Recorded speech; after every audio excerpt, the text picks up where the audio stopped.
Mas a maneira correta de se beber, de se servir, é com aquele dedinho de espuma, porque a espuma está para a cerveja, assim como a gordura da picanha está para a picanha. Ela faz parte, a gordura da picanha faz parte da picanha. E a gordura da picanha dá o gosto à picanha. A espuma, ela também não deixa a cerveja oxidar. Na cervejaria, a coisa mais difícil que existe é a padronização. Eles entenderam o gosto do brasileiro. Eles entenderam e se adaptaram. A tendência é falar mal das grandes empresas, né? Não, eles fazem o que vende. As contaminações que ocorrem na cerveja ocorrem por bactérias ácido-acéticas. E a pessoa não vai beber uma cerveja que está azeda. Mas se beber não vai morrer. Neste ponto, entre a colocação da levedura e o resfriamento, é um ponto crítico. Aquele momento ali é perigoso.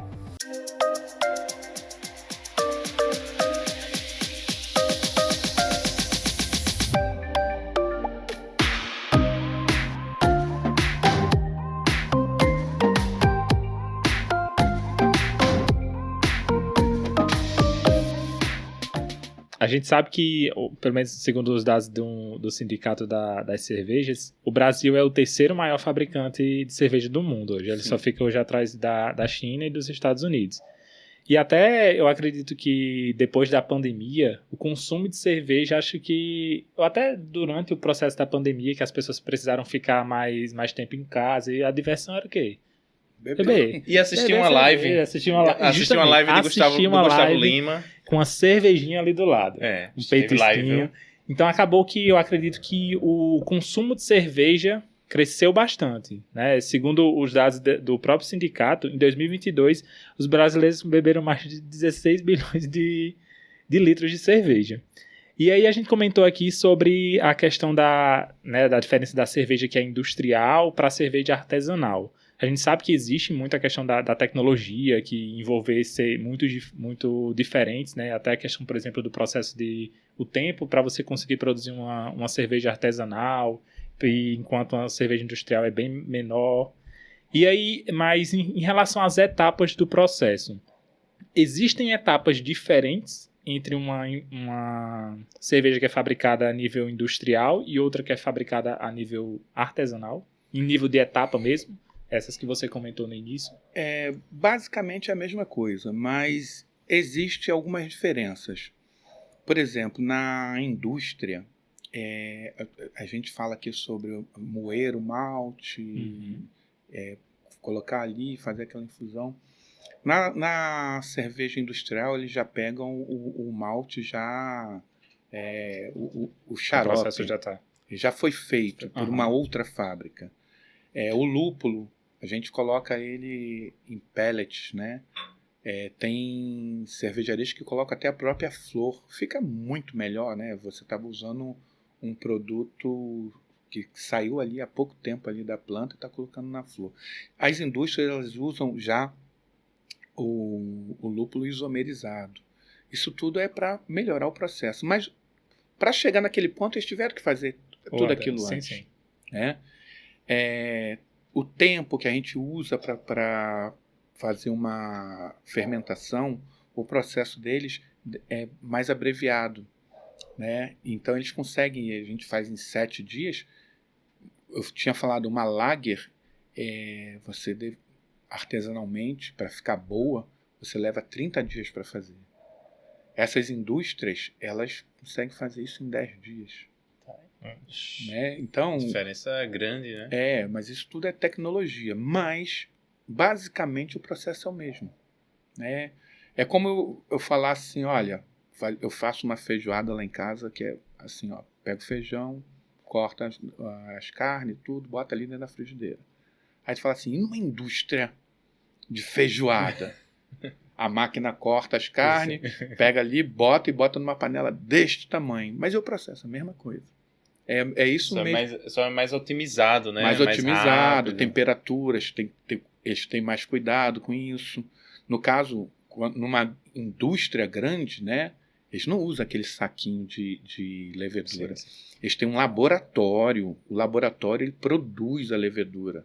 A levedura dele de hoje tem que ser a mesma levedura que foi usada, sei lá, 10 anos atrás. Por quê? Porque a levedura é um ser vivo, né? Com o tempo, ela vai sofrendo mutações, vão se transformando. Então, é assim, ó, meu avô era uma pessoa, meu pai era outra, eu sou outra, meu filho é outra pessoa. A levedura é a mesma coisa. A de 10 anos atrás, se a gente for pegando os filhos dos filhos dos filhos dos filhos, a gente chega em outra levedura. É assim, é a mesma levedura, mas com outras características. E eles têm que manter a mesma característica. Muitas vezes eles pegam uma levedura, né, e vão replicando aqui, para esse ano é essa aqui, da mesma. Para o outro ano é essa aqui e tal. Mas tem que ser, então eles têm todo esse cuidado. Eles têm um laboratório que faz aquela levedura. Mas é a mesma coisa que a gente faz. Só que o cuidado deles é por causa da padronização. Mas, teoricamente, se você aprender a fazer uma cerveja artesanal, você sabe como é feita ela industrialmente. Perfeito, cara. Luiz, e durante o armazenamento? Terminei já todo o processo, fez a cerveja perfeito, né? Segui passo a passo. Durante o armazenamento, tem que ter algum cuidado especial? E completando ainda essa pergunta, tem um pessoal que fala assim, peguei a cerveja está pronta, botei para gelar, depois tirei da geladeira. Vai ter alguma alteração de sabor? A cerveja, o pessoal comenta que vai ficar choca, né? Existe isso realmente? Então a primeira é se durante o armazenamento a gente tem que ter algum cuidado especial, sim, para ela não perder a qualidade. E se esse mito é verdade ou não, né? A cerveja choca. A cerveja, ela é um alimento. É um alimento. Ela é uma bebida que é produzida com micro-organismos vivos, né? Então, a primeira coisa que acontece é que a cerveja ela tem que ser pasteurizada. Se ela não for pasteurizada, ela tem que ser consumida imediatamente ou tem que ser mantida refrigerada o tempo todo. Aqui no Brasil, costuma-se dizer que a cerveja que não foi pasteurizada, ela é chamada de chopp. Pasteurizada é chamada de cerveja. Isso é coisa do Brasil, né? Na verdade, em outros lugares não existe isso. A cerveja pasteurizada e a não pasteurizada. Mas aqui costuma-se dizer isso, inclusive na legislação brasileira, eles, digamos assim, pegaram essa denominação. Sim. Né? Os cervejeiros ficam bravos, não, que isso não é chopp, cerveja, porque chopp, na verdade, a palavra chopp é uma unidade de medida, né? Na Alemanha tem um copo, um Schoppen, que eu não sei falar alemão, mas ele tem uma quantidade ali, 300 e poucos ml. Aí, quando os alemães vieram para o Brasil, eles chegavam no bar e pediam uma caneca. Sim. Um shopping. Olha aí. Aí os brasileiros falam assim, então quando sai assim direto é shopping, né? Podia sair qualquer outra coisa, né? E ia batizar como shopping. Mas o shopping, na verdade, é a mesma coisa que falar assim, me dá um copo. Me dá um copo de cerveja. Aí filho, um shopping. Shopping beer. Aí ficou. Mas então, aqui no Brasil, a palavra chopp a gente chama de cerveja não pasteurizada. Essa tem que ter muito cuidado. Teve uma cervejaria há bastante tempo que ela começou a querer comercializar o chopp engarrafado. Aí, com validade de quê? A validade é 10 dias, no máximo. Não vendeu, e aí? Então, tanto é que durou pouco tempo. Então, a cerveja tem que ser pasteurizada. E esse é o primeiro ponto. O segundo ponto, cerveja, a luz do sol, ela contamina a cerveja. Então, ela tem que ser usada aquela garrafa âmbar, né, para proteger. Existe a tecnologia que foi utilizada, novas cepas de leveduras, novas substâncias que permite a utilização de garrafas transparentes ou aquelas embalagens verdes de algumas cervejas. Inclusive, existe uma cerveja daquelas garrafas verdes que ela tem um sabor meio diferenciado, né, meio amargo, que inicialmente foi causado por um erro. A colocação da garrafa verde, a luz do sol, ela modifica as características da cerveja e dá um sabor que no meio cervejeiro costuma falar que é gosto de gambá, cheiro de gambá. Eu não sei, que eu nunca lambi um gambá. Mas é mais ou menos isso. Só que o que aconteceu com essa cervejaria? o sabor é muito sutil e caiu no gosto popular. Foi o erro que deu certo? O erro que deu certo. E hoje em dia é muito bem vendida e tudo, mas eles agora já usam outra tecnologia, não é mais, ela não é Vou mais esperar dar o erro, né? produzida pela luz do sol. Tanto é Sim. que você compra ela na lata, tem o mesmo sabor. Mas inicialmente foi por aí. Então, assim, cerveja, ela também não gosta de sol. Ah, mas a garrafa é âmbar.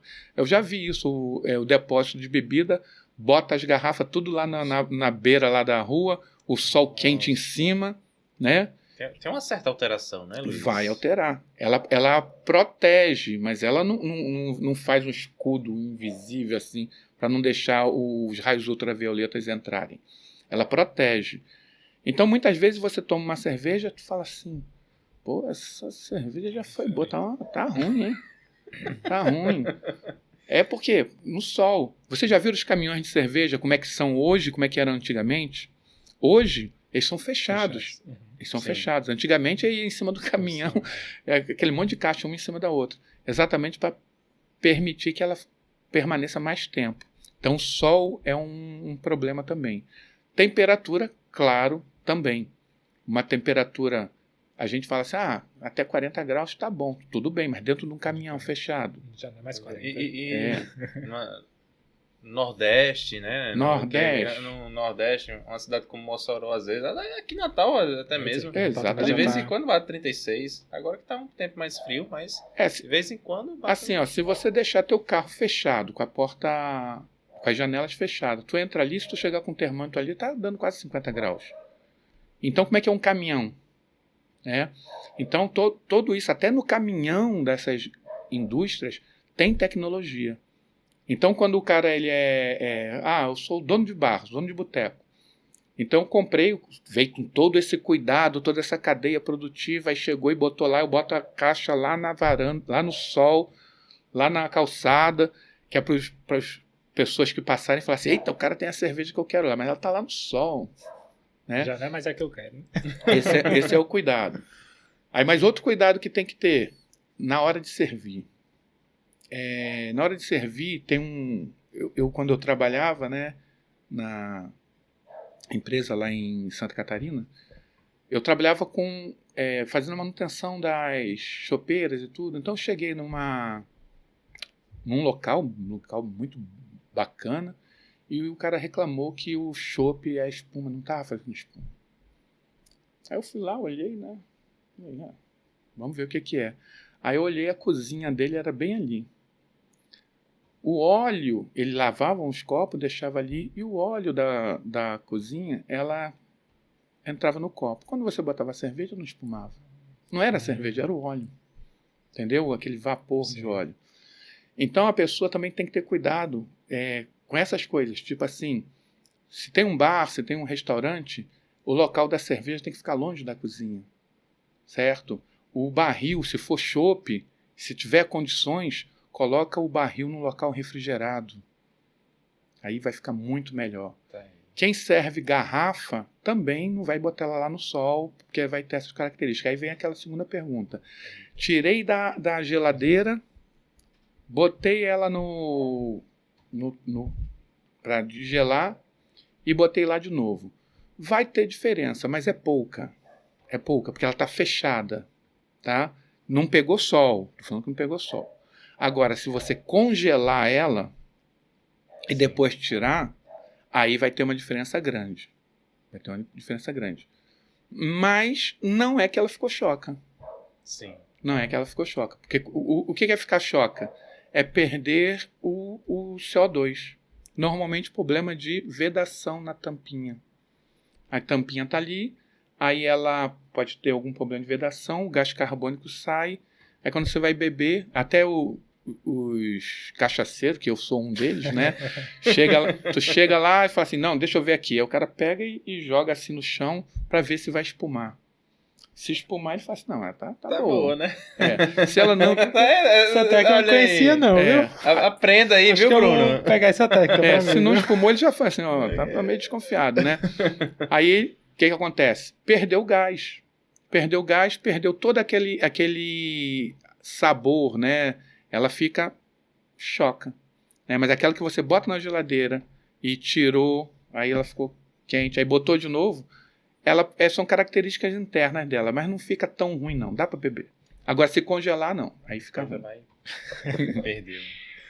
E a gente falou sobre já desde da produção, falamos do controle, falamos do armazenamento e na parte das informações de rotulagem. O que a gente tem que ter de informações que são cruciais para uma cerveja? Nós estamos num período de mudança da rotulagem, no caso de bebidas alcoólicas, né? Estou falando de cerveja. Ela está previsto, se não me engano, 2026. Mais... vai sair uma... Não, já tem as normas. Certo. Mas assim, a adequação... Tem um período de adaptação. A adequação está um pouco para frente. O que acontece? Na rotulagem tradicional, antiga, aquelas substâncias que podem causar algum problema para a saúde, como o excesso de sódio, né, elas têm que ter uma lupa. Antigamente colocava lá, né, 500% do valor diário que você pode... tabela, né? Aí tá lá, aí ninguém vê, porque é pequenininho. No produto tradicional. Agora tem que ter como se fosse uma lupa mostrando, isso aqui tem 5 vezes a quantidade de sódio que você poderia consumir num dia. Isso aí no produto tradicional. Agora vamos para a cerveja. A cerveja, ela é um produto que ele é basicamente um alimento perfeito. Não tem quase nada de ruim. Apenas o álcool. Então, achei que resumiu bem. Eu vou chegar nesse ponto, né? Então, no caso da rotulagem para a cerveja, não vai ter muita modificação. Não vai ter quantidade de calorias, isso aí já tinha, né? Do que é feito, aquelas características normais. Sim. Eu acredito que futuramente eles vão... Tem que estar escrito que é proibido, venda para menores, né? Essas coisas todas.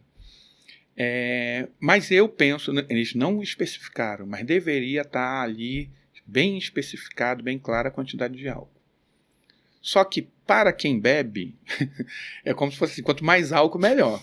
Né? Para quem bebe. Né? Então, ou seja, não tem a função educativa que era para ter. O cara chega e fala assim, vou beber uma cerveja de 4,5% de álcool. Essa aqui é 6%, é o mesmo preço, eu vou tomar de 6%. Né? Porque a cerveja ela é muito rica em substâncias de vitaminas do complexo B. A cerveja ela tem um poder para proteger doenças do coração. Ela realmente é um diurético, né, e tal. Só que aí vem o tal do álcool. O álcool aí ninguém fala. Eu vejo aí na televisão o pessoal, nos vídeos, os caras falando que a cerveja é boa para isso, a cerveja é boa para aquilo, aquele negócio todo, mas tem um álcool. E o álcool vicia. O álcool, ele estraga o fígado, né, porque o fígado ele tem que ficar trabalhando o tempo todo para poder se livrar do álcool. Né? As pessoas perguntam assim, por que quando a gente bebe fica urinando tanto, né? Toda hora o cara quer ir mijar, aquele negócio todo. Por quê? Porque o organismo está sofrendo. Então ele faz você sentir sede para beber água, para urinar, para ver se manda o álcool embora. Isso aí é o teu organismo, ele está lutando para se livrar do álcool. E tanto é que parte dele, que ele não consegue livrar, vai para onde? Vai para o cérebro. Vai para lá, o cara fica doido, né? Então, a cerveja, não só a cerveja, qualquer outro tipo de bebida, a pessoa tem que ter muita responsabilidade para beber, tem que saber dos males que tem, né? E cuidar. Se está bebendo, está começando a fazer mal, diminui. Bebe uma aguinha. Não se afogar na cerveja, né? Não tem como. Não tem uma etapa que você bebe uma aguinha, né? Redução de etapa de redução de danos. Isso, não. Esse lance aí, hoje eu vou sair, vou encher a cara, eu vou meter o pé. Dá uma parada ali, bebeu, sei lá, 5 latas, dá uma paradinha, bebe uma água mineral, dá uma pausa. É até bom por quê? Porque o cérebro, ele vai, se ele começar a ficar meio tonto, aí você naquele momento ele fala assim, opa, tá bom, agora é hora de parar. Agora se você começa 1, 2, 3, 10 cervejas e tal, no outro dia, rapaz, tu quer morrer. Né? E vicia, porque mesmo você querendo morrer, depois tu melhora, tu quer beber de novo. Né? Mas assim, apesar disso tudo, né, a cerveja tem todas essas características. A gente estava falando sobre a rotulagem, né? Eu já estava escapulindo para outra área. Sem problema. Mas com relação à rotulagem, são mudanças mínimas que vão ter. São mudanças mínimas. Tanto é que você pode ver que várias cervejas comerciais, elas são minimalistas no rótulo. Né? Muitas vezes aparece apenas um símbolo, nem o nome aparece. Aparece o nome lá, mas todo mundo conhece. Todo mundo conhece aquela da voltinha, aquela que é o número 1, a outra que tem o pinguim. Então todo mundo conhece, não precisa nem botar um nome ali, porque todo mundo já sabe. Então não vai haver mudanças significativas com relação à cerveja. Se houver, é por iniciativa das indústrias. Sim. E não por determinação da legislação. Perfeito. Se a gente falou agora brincou, né, sobre se afogar na cerveja, né? Aí eu tava até vendo uma história sobre essa questão da cerveja, que aconteceu uma enchente, uma inundação de cerveja em Londres. Não sei se você já ouviu falar. Sim. Em 7 de outubro de 1814. Teve onda e tudo. Exato, Acredito que eu fiquei não. surpreso com... Acredito Diga não. aí, você tá lá, teve uma onda de cerveja assim. Só que, obviamente, foi trágico, mas inusitado, vamos dizer assim, esse evento, né? Sim, então, sim, porque aconteceu justamente por causa de um tanque, né, de uma cervejaria, de uma das maiores cervejarias da época, que simplesmente era de madeira o tanque, e esse tanque, o aro que circundava esse tanque de madeira, ele se Rompeu. vamos dizer, ou se rompeu, não diria se rompeu, ele meio que desajustou, e aí acabou que com a pressão que se tinha no tanque, o dado lá que mostrava é que eles encheram o tanque até 10 centímetros da capacidade máxima. E era um tanque de 6,5 metros de altura. Diga aí, então você imagina um tanque gigantesco e esse negócio explodindo, né? Quer comentar um pouco mais? Não, Você soube dessa história, Luiz? Não soube. Isso aí sempre aparece quando a gente está lendo alguma coisa sobre a cerveja, né? É porque quando a gente vai fazer cerveja, a tendência, a gente fala assim, vou fazer 50 litros. Aí a gente fala assim, quem faz 50 faz 100, né? Quem faz 100 faz 200. Então essas...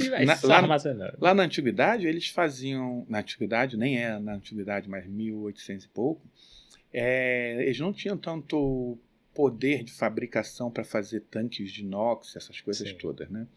Então muitos deles eram de madeira. E parece brincadeira, mas se você for fazer aqui numa garrafa, colocar para fermentação e tampar, ela explode. Explode. Porque a pressão é muito grande. Então, se você tiver... A madeira está lá, e como ele falou, né, tem todo aquele cinturão de ferro, aço, tudo aparafusado direitinho. Se por acaso tiver alguma interrupção na saída de gás carbônico, aquilo ali vira uma bomba.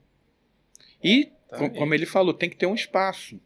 Tem que ter um espaço, que eles chamam do headspace, que é para poder ter uma quantidade para que, ao produzir o CO2, ele possa se ajustar. E tem a segurança, né? A segurança. Tanto é que várias cervejarias, principalmente na Alemanha, elas utilizam a fermentação aberta, né? O tanque é aberto, não é fechado, eles são abertos.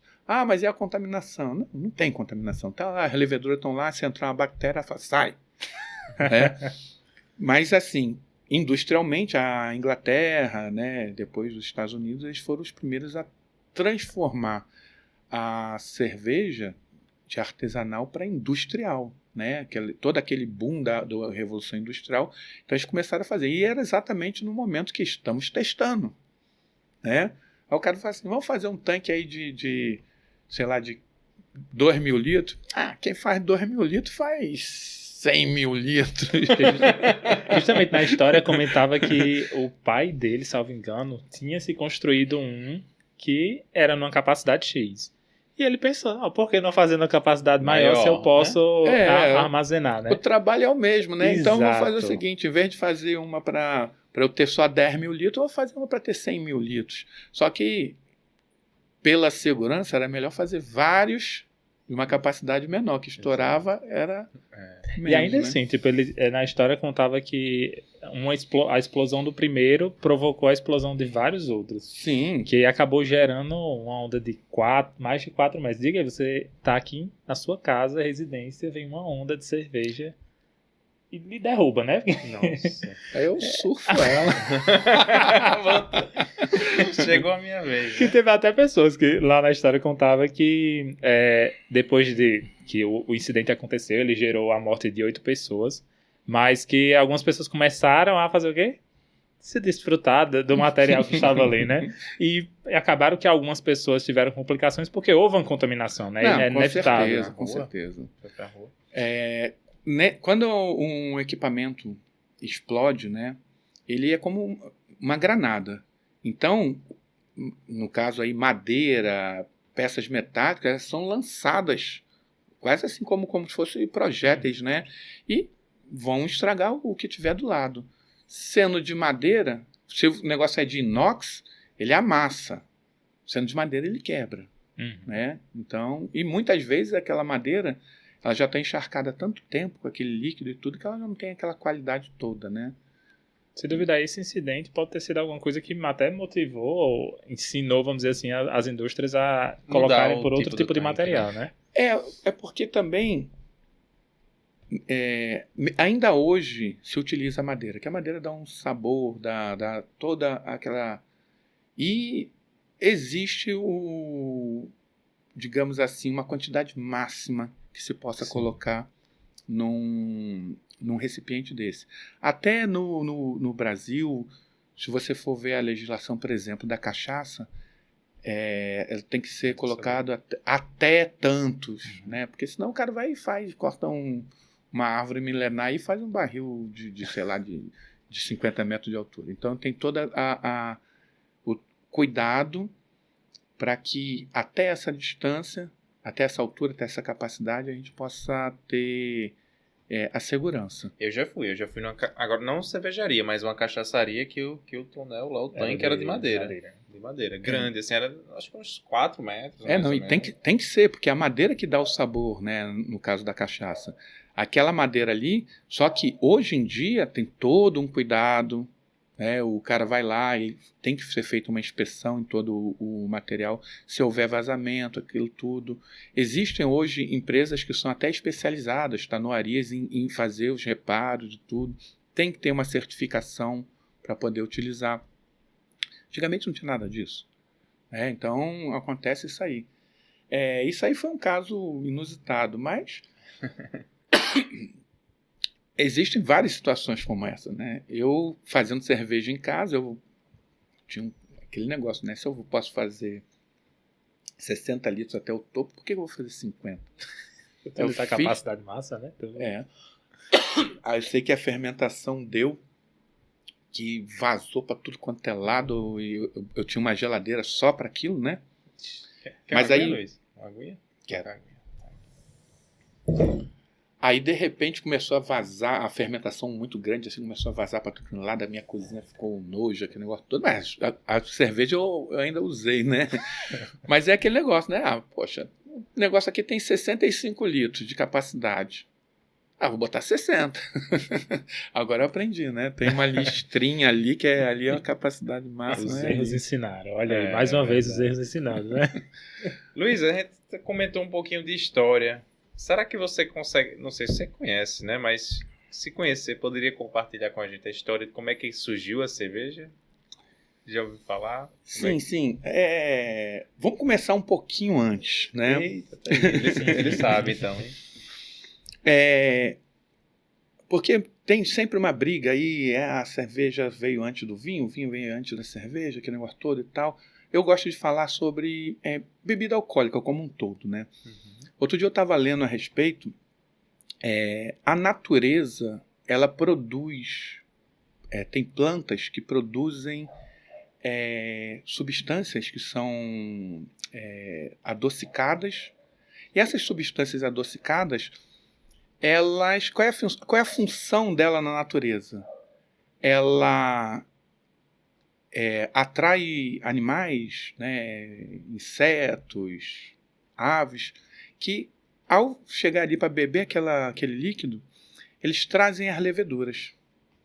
E as leveduras vão e fermentam aquele líquido. Ao fermentar aquele líquido, produz álcool. Que o álcool, por ser volátil, leva os aromas, os sabores, para atrair mais outros pássaros e outros animais. Então, lá na Malásia, tem um animal chamado mussaranho. O mussaranho é como se fosse um rato chique, né, grandão, assim, né? Eu não tenho nenhum similar aqui, né? Então, o que acontece? Ele passa o dia todo, tomando aquele líquido ali. Bêbado. Passa o dia bêbado. Isso é que é o interessante, que proporcionalmente ele é o ser que mais bebe na natureza. Ele fica o dia todo ali só bebendo aquele negócio alcoólico, manhã, tarde, noite. De vez em quando sai para comer alguma coisinha, volta e aquilo ali tudo e tal, e não fica bêbado. Foram feitos estudos com relação a ele, né? Então isso aí é uma simbiose. Bruno, só atrapalhando um pouquinho. Será você um mussaranha? Compara aí minha foto. Brincadeira. Então isso é uma simbiose entre a natureza, né? Que a produção de álcool ela já existe, digamos, desde sempre. Então as pessoas falam assim, não, que o homem inventou a cerveja. Não, o homem descobriu a cerveja. O homem descobriu o vinho, descobriu isso aí, porque a natureza já produzia isso. Existem alguns vídeos aí que tem no YouTube, né, dos animais comendo algumas frutas que fermentam no pé e ficam meio bêbados. Eu não acredito muito naqueles vídeos não, mas estão ali, né? Mas a verdade é que essas frutas fermentam. Então, os estudiosos, eles chegaram à seguinte conclusão, que lá no passado, né, assim que acabou a Era do Gelo, ali mais ou menos ali na faixa ali de 12.000 a.C., começou a agricultura. O homem começou a trabalhar na agricultura. O homem saía para caçar e a mulher ficava responsável pela domesticação dos grãos. Então, supõe-se que ao armazenar esse grão, armazena o grão, olha só, lembra lá daquele processo de malteação? Então, armazena o grão de repente pode estar um pouco úmido e ele começa a brotar. Brotou, sei lá, choveu, botou a água, aí o negócio começa a fermentar. Aí o marido chegou lá da caçada, estava caçando um mamute lá, olhou e falou assim, não tem nada para comer, vai isso mesmo, né? Aí chegou lá e... Muito bom, faz de novo. Né? Então, foi mais ou menos isso. Dizem que foi como se fosse um acidente que ocorreu, o sabor foi interessante e eles começaram a reproduzir isso aí. Até pouco tempo atrás, supunha-se que as cervejas mais antigas tinham sido produzidas na Suméria, mais ou menos ali 6.000, 7.000 antes de Cristo. Onde atualmente tem ali um crescente fértil, mais ou menos ali Irã, Iraque, um pedacinho de Israel e Líbano. É um crescente que tem assim.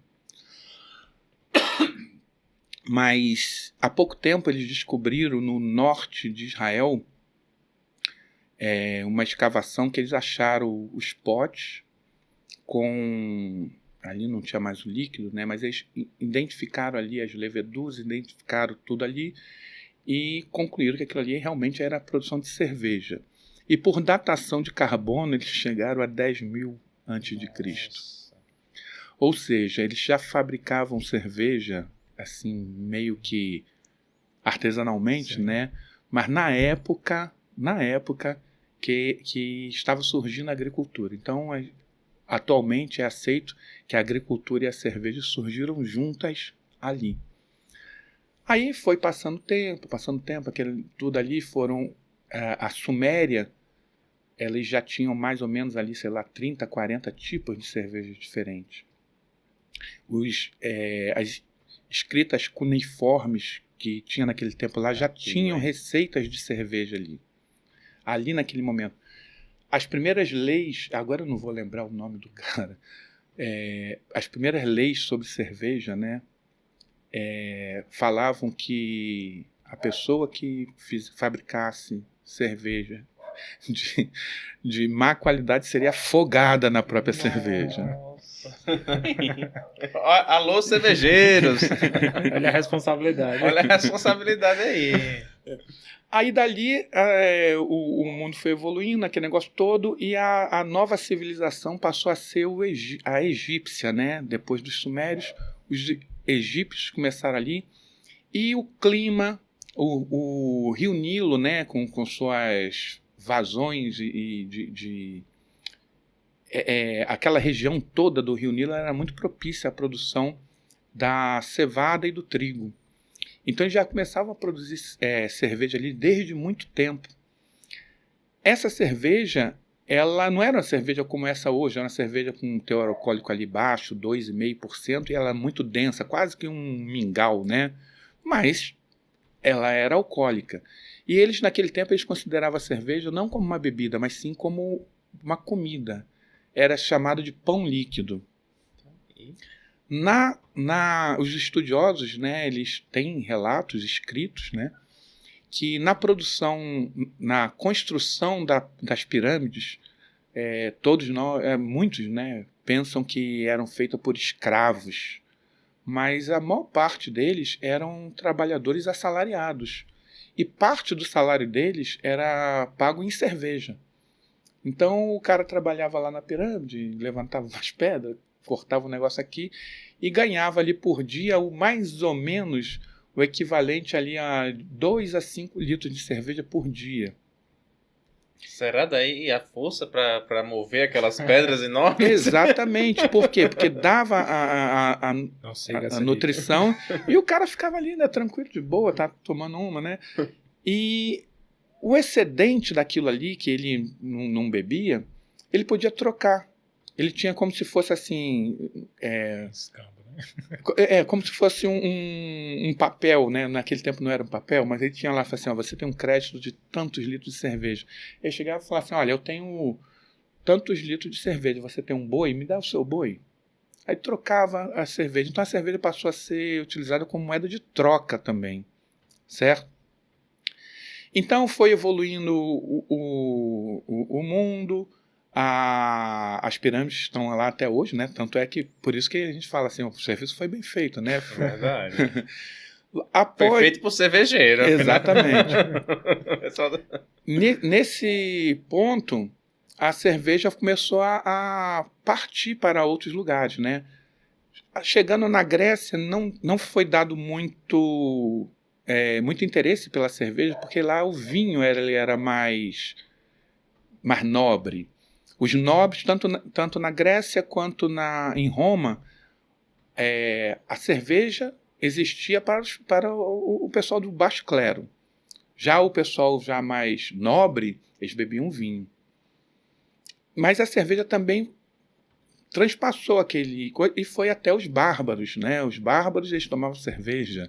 Os bárbaros alemães, que naquele tempo era a Germânia, os bárbaros lá do extremo ocidente, digamos assim, né? Ali na parte que hoje é a Inglaterra, a França. Então ali a cerveja começou a ser produzida também, né? Nessa época. Quando os romanos começaram a sair para alcançar aquela área onde hoje é Portugal, onde é Inglaterra, quando eles chegaram, eles já encontraram os povos já fazendo cerveja. Mas aí eles levaram, porque os soldados, eles eram do baixo clero. Sim. E eles bebiam cerveja. Então eles já levaram várias outras técnicas, outros tipos de cerveja para esses lugares aí. E aí o tempo foi evoluindo, foi passando, vamos dar um salto aí, né? Até mais ou menos ali a Idade Média. Aí, na Idade Média, a cerveja ela era tida como uma coisa divina, né? Por quê? Porque quem bebia cerveja vivia. E quem bebia água morria. Por quê? Porque na Idade Média as condições higiênicas eram muito ruins. E as pessoas que bebiam água, a água estava contaminada. Aí o cara pegava a água contaminada, fabricava a cerveja, e dentro do processo de fabricação tem a fervura. Aí na fervura matavam todos os micro-organismos. Então quem bebia cerveja vivia, curiosidade, hein? e quem bebia água morria. Então, tanto é que a própria igreja, ela pegou a cerveja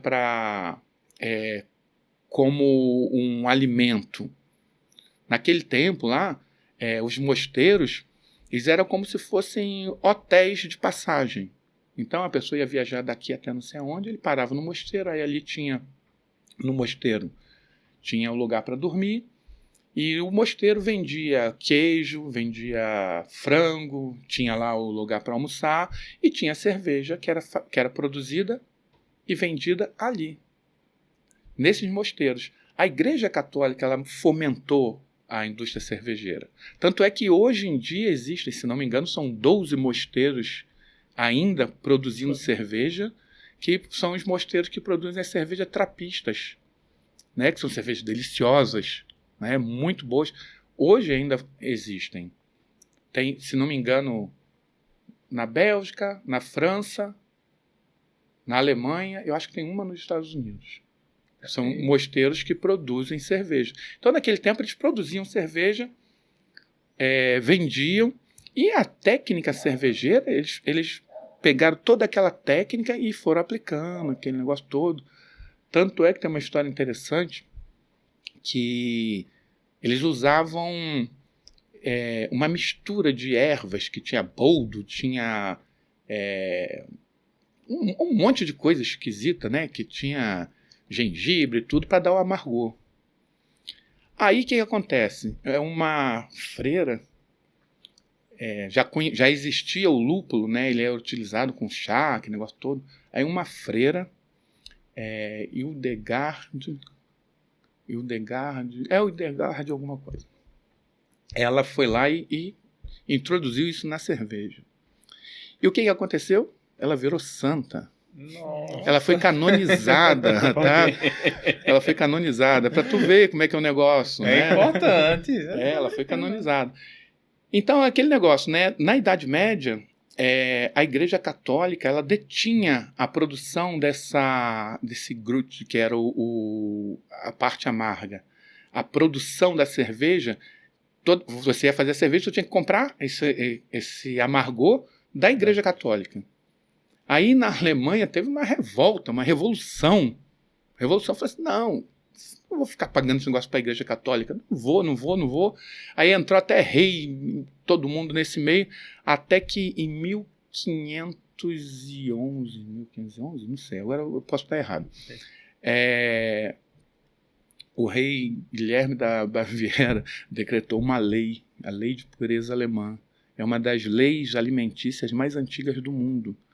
Ele tem uma série de coisas que ele coloca lá, mas ele fala lá que cerveja só pode ser fabricada com água, lúpulo e malte. Eles ainda não conheciam a levedura, eles achavam que era uma coisa de Deus. Mas aí futuramente eles introduziram a levedura nessa situação. Então a Lei de Pureza Alemã diz que só pode utilizar água, malte, levedura e o lúpulo.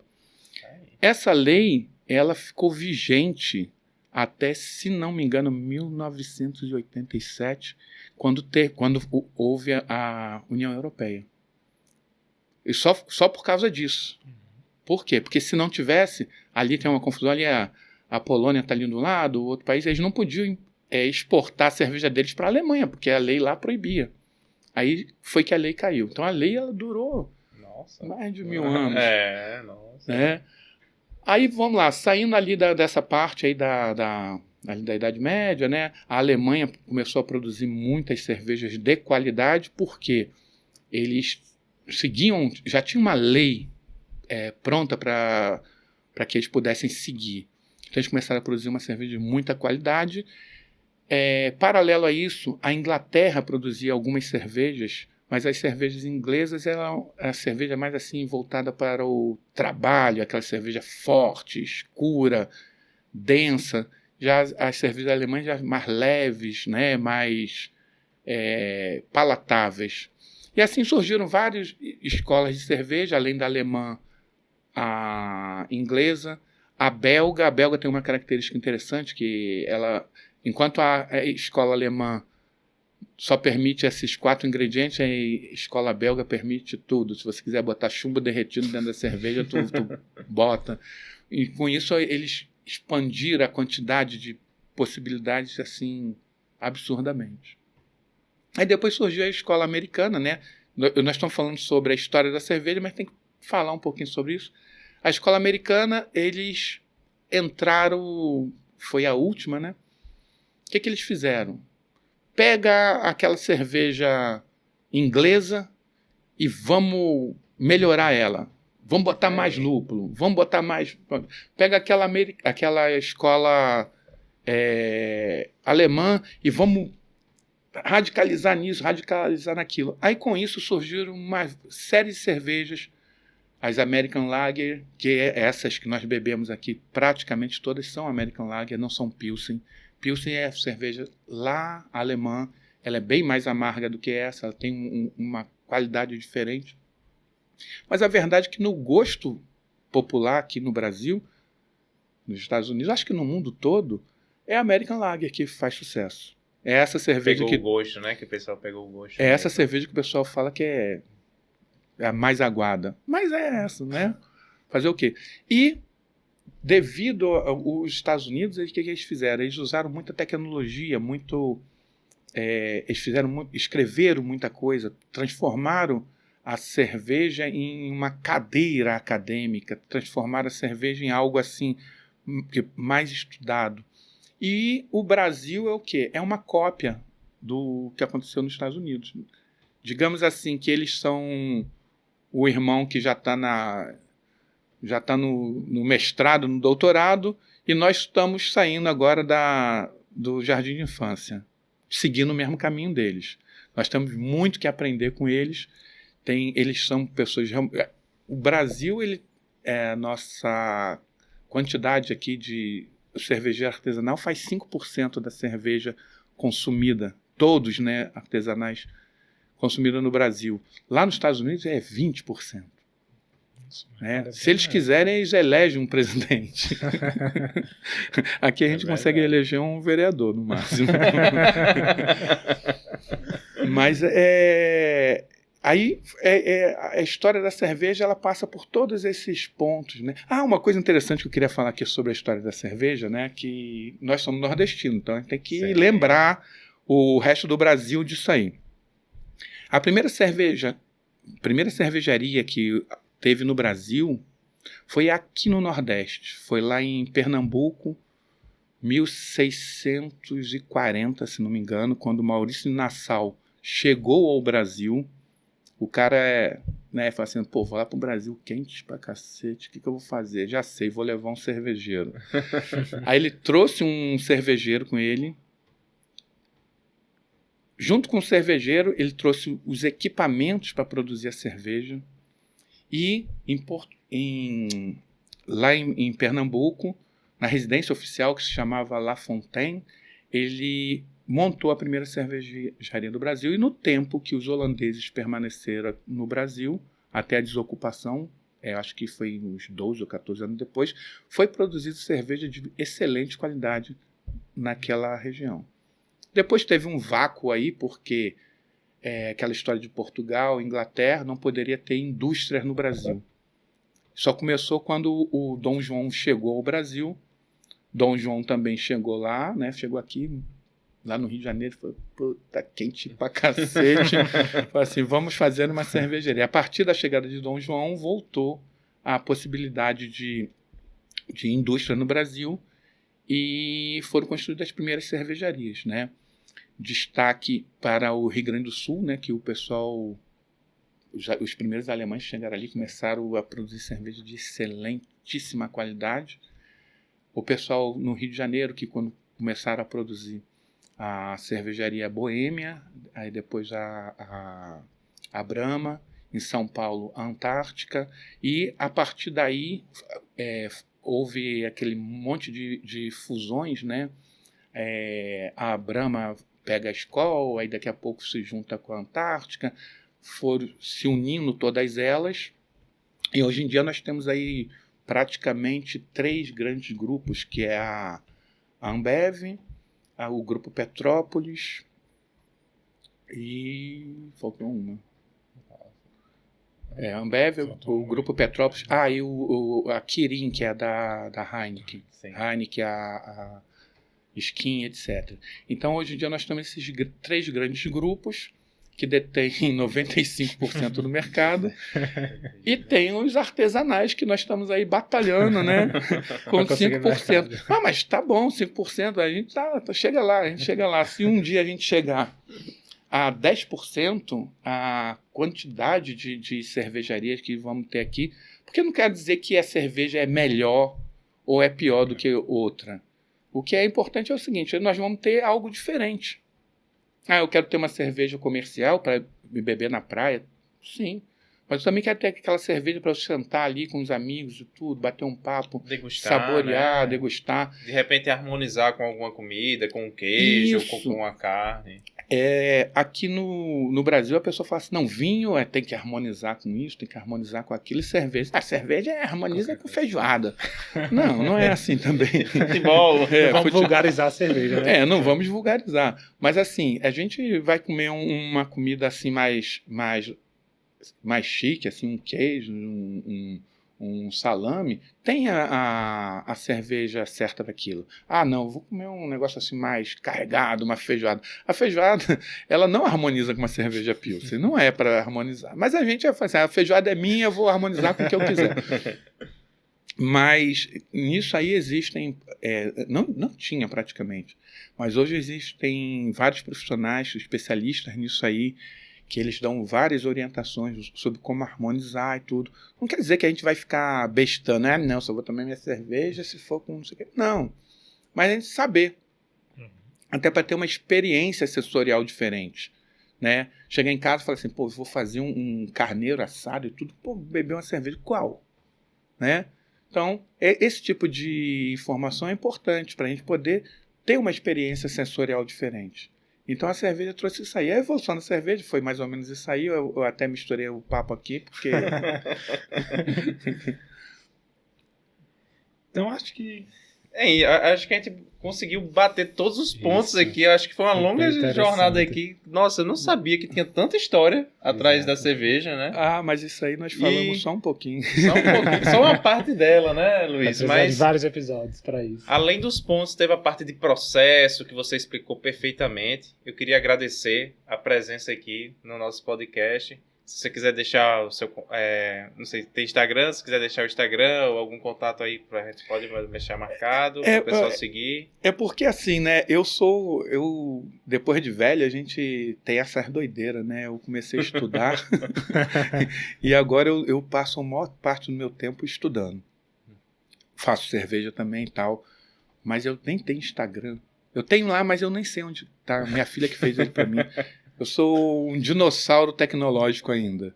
Então ainda não tenho nada disso aí, mas a gente... Mas quem quiser entrar em contato com o Luiz, é só deixar aí o recado, né? É só deixar o recado aqui no podcast que eles passam para mim. Exatamente. Alguma pergunta, alguma coisa assim, eu tenho o maior prazer de responder. Obrigado, então, Luiz. Muito obrigado pela participação. Valeu, obrigado. Tchau, tchau. Pô, caramba, muito legal, cara. Poxa, parabéns. Uma aula, viu? Eu tenho que arrumar um Instagram. Muito obrigado.